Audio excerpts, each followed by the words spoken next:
திருப்பதி ஏழுமலையானின் கண்கள் ஏன் மூடப்பட்டுள்ளது என்று தெரியுமா? திருப்பதி பெருமாளின் கண்களுக்கு மிகுந்த தெய்வீக ஆற்றல் இருப்பதாக நம்பப்படுகிறது. ஏழுமலையானின் கண்களில் இருந்து வெளிப்படும் சக்தி வாய்ந்த கதிர்வீச்சை மனிதர்களால் தாங்க முடியாது என்பதால் தான் அவருடைய கண்கள் நாமம் மூலம் மறைக்கப்பட்டுள்ளன. ஆனால் வியாழக்கிழமை மட்டும் திருப்பதி பெருமாளின் கண்கள் திறந்திருக்கும். இதற்கான காரணம், வியாழக்கிழமை காலை பெருமாளுக்கு திருப்பாவாடை சேவை நடைபெறும். அன்று காலை 6 மணிக்கு பெருமாள் அணிந்திருந்த ஆபரணங்கள் அனைத்தும் நீக்கப்படும். பின்னர் அவருக்கு இடப்படும் நாமத்தின் அளவு குறைக்கப்படும். இதனால் அவரது கண்கள் நன்றாக தெரிய வரும். வெங்கடேச பெருமாளுக்கு எதிராக மலை போல் புளியோதரையை குவித்து வைப்பார்கள்.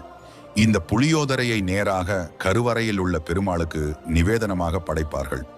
வியாழக்கிழமை அபிஷேகத்தின் போது திருப்பதி ஏழுமலையான் அவருடைய 3வது கண்ணை திறக்கிறார் என்பது ஐதீகம். அதனால் வியாழக்கிழமை அன்று பக்தர்கள் திருப்பதி ஏழுமலையானின் கண்களை நன்றாக தரிசிக்க முடியும்.